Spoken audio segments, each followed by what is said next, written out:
Glen here. I am bored as usual, so I'm making another video. I'm a little out of breath. I've been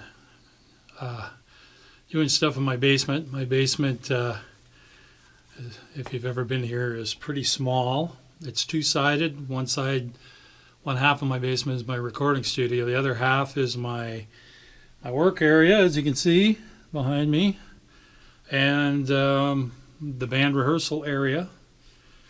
And that's when we do practice. We don't practice very often, if at all. This is normally where I jam with songwriting and stuff like that. It's got a low ceiling, but it's got pretty good sound in here. Gets a bit loud. But I'm going to show you the kit that I use quite a bit. I love this drum set. It's not my main one. My main one, as you know from other videos, is Yamaha power recording kit I've had pretty much since, I think 1987. This one here is a Tama Superstar series kit. This one is all birch. The color, you can't see the color too well on video and camera pictures for some reason. But in person, the kit is beautiful color. It's a sunburst. It's a black to a darker blue into this ocean blue. It's just amazing color. It's got the long lugs. I kind of like the long lugs because a lot of companies, I don't know what, for whatever reason, the short lugs, they seem to be breaking a lot on a lot of the drums made nowadays. Just thinner material. I don't know what the deal is, but this kit, it's got one of those wonderful stories where it was found at a pawn shop. Believe it or not, the price was amazing. I have since added to this kit. The original kit that was in the pawn shop was the bass drum, that floor tom, that tom, and a 12-inch tom. So we're 10, 12, 14, the 22-inch kick, the snare drum. It actually came with all stands, Tama stands, mint. Came with Tama hi-hat.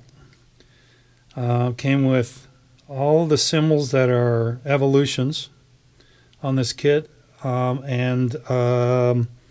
which would mean this one, the hi-hats, and then it also came with, I can't remember if it was this HHX and one other one.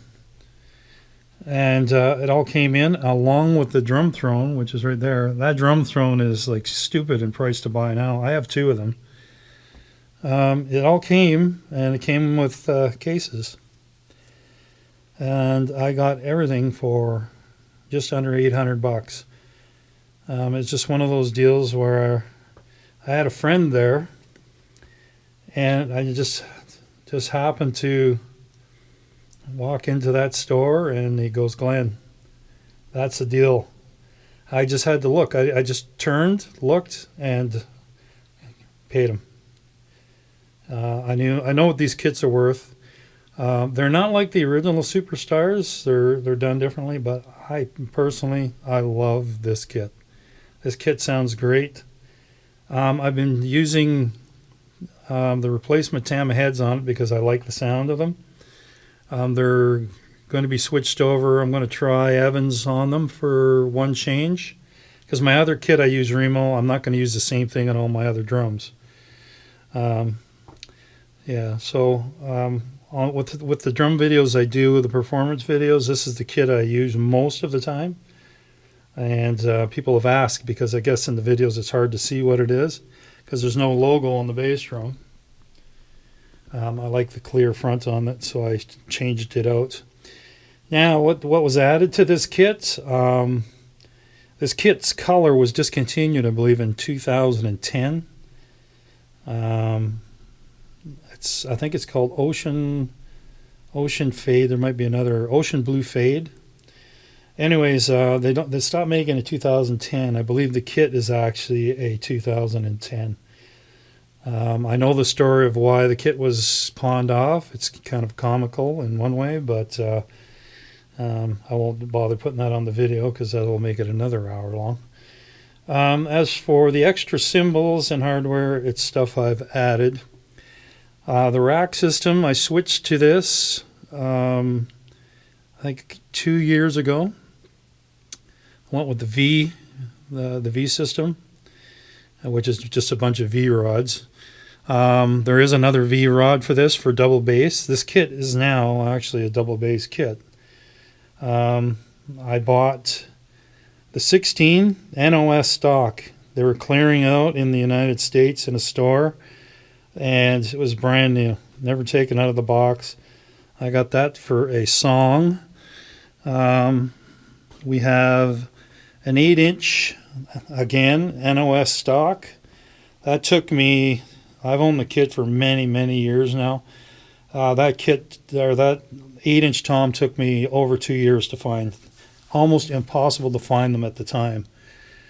People love the smaller drums now. And bought a second bass drum. It came with the, what do you call it, that port, sound port on it, kick port, and the original Tama front head. I have another kick port for this one, although it's not on it right now. I tune this bass drum way different than all my other kick drums. It's really open. It's got a little bit of muffling on the front head and just a touch on the back. It's just a bit of a roll there, and it's actually just touching the head. It's not squished into it. And the other cloth that's in there is actually, I lay another microphone down in the bottom sometimes, and I just want it resting on a bit of a cushion there, not just the wood. I didn't want it floating. I actually wanted to get a little bit of the shell vibrating just for a different sound. So the 8, the kick, and the 16 were added. The rack I got dirt cheap. I bought it locally. A guy was getting out of drumming. And I got the rack with most of the clamps. There's a few clamps I had myself. It's a Gibraltar rack. Let's see what else here. So it normally can go double bass, obviously. The other V rod, this would spread out. All this would do is just spread out, and this other V rod would move that over. And there's a second V rod that would go right in this section. But like I say, I already have double bass set up. I don't need it for 2. And I love double bass over cheater beaters. There's just, I don't know, you can't beat double bass. There's no issues with pedal lag, and it's not the left and right of a cheater beater feeling the same way. So, I mean, I've got tons of double pedals, and they're all great, but there comes a time when you're a little bit limited, but I do love the sound of 2 bass drums. This cymbal here I made. Looks like one of those ozone ones. This was a cymbal that I've had since I was really young. Never liked it. It was it's a crash cymbal, but I used it for a ride. Sometimes a left-handed ride, so the ride would be up there. I finally said enough's of it. I don't like it. Enough of it, and I don't like it, so I'm gonna do something artsy with it. So I drilled a whole bunch of holes in it, made an ozone out of it. I have this beautiful, beautiful little Zildjian splash. This is great sounding on its own, but I piggybacked it, so it has a nice trashy sound. This my wife bought me. She feeds my addiction to drums. She buys me drum stuff all the time. So she bought me this. It's mounted on a cable hi-hat, which is a Pearl. That I added after. This little contraption, like I say, is a hi-hat of sorts, just to be played as a pulse with your foot, but you can hit this. This is all homemade parts I just made from things around the house. So this here is actually, if you're old like me, this is the back gear cluster guard on a 1960s 3-speed chopper bike, or what we used to call high-riser bikes, but I think you're calling them muscle bikes now. They keep changing the name, but when they came out, they were high-risers. Anyways, I had a couple of these, so I cleaned one up. So when you hit it, it actually has a nice rattle to it, nice trashy sound. This silver thing is actually a cast iron frying pan that had a handle that was riveted on. So I took that off and I sanded it down and clear coated it. This is actually my mother's frying pan. She's no longer with us, and I'm sure she wouldn't like me using it on a drum set, but it sounds cool. It's connects into this thinner metal, which is loose for a reason, just to give it a little more trash sound. This is the top of one of my mom's pots, and this is the base of an old lamp. So between the different surfaces smacking together, it's got a nice trashy sound, and it's great for timekeeping and doing funky percussion stuff. So the cable goes to my left foot over on that side. So like I say, I like to make stuff. I made this contraption. I've made a lot of cymbals over the years. I'll give you a little taste here of another one. I'm just going to walk down here. This is another one I've made. This is a storage area. And that's another one I've made of a broken cymbal, and I just cut it down. So very rarely I break cymbals. When I do, I turn them into something different. So like I say, that's the 8-inch. In here is a Cowbell mounting system for a foot pedal. I made that myself. I ended up getting one with a drum set recently, but I'm so used to the one I made that the other one I'll keep for something else. It's just for practice. I don't play any of this kind of stuff live. It just doesn't call for it. Even double bass doesn't call for it in the bands I play in much. So I just use a cheater beater the odd time. Most of the time just single kick. There are ways to make double bass, make a double bass sound using single kick in the floor, and I've chose to do that and pulse my hi-hat with my foot, or do left hand's hi-hat and ride the floor tom with my right hand. Anyways, this is back in the cockpit. As you can see, we've added rototoms, another pawn shop thing, $20. Took them all apart, cleaned them up, and painted them. And again, I do left-handed patterns along with the left-handed floor tom. Strictly exercises and fun stuff, and also just for recording purposes. The floor toms are hanging. I didn't hang the floor toms on the rack. I've just never had good luck with big drums hanging on the racks. They seem to bounce a bit too much. They still bounce, but not as much.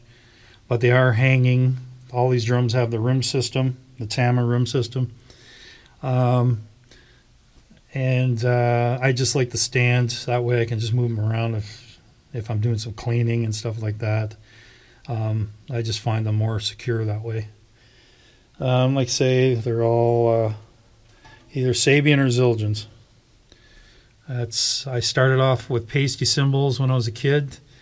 Traded them with a friend, Tony, another great drummer that's long gone now, passed away at a young age.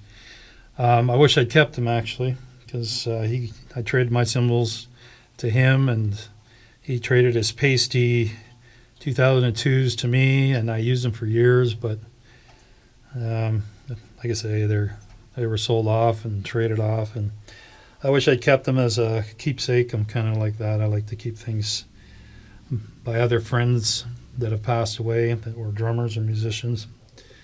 I do that now, but at the time I was kind of, just starting off and looking to upgrade, eh? So anyways, you can see the foot pedals down here. The pearl one here. That's,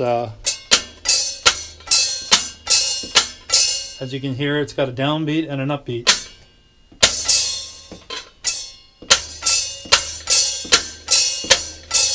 So when it comes up, it makes another sound. So I love that. Brass, Latin percussion, tambourine. I love this. This is a great tambourine. If you ever need a tambourine, this is the one to get. I like to call it the Cyclops. I'm a Terry Bozzio nut, so he used one of these, and still does. And so I just had to have one just because I love buying stuff that drummers that I enjoy play. Like I say, on this drum set, I run single kick for the most part. This bass drum pedal is for the cowbell. That's my regular hi-hat right here. We need a little bit of a cleanup down here. I've been doing lots and lots and lots of practicing since the COVID, so the lockdowns. I got nothing better to do than play drums. Yeah, so this is the kit.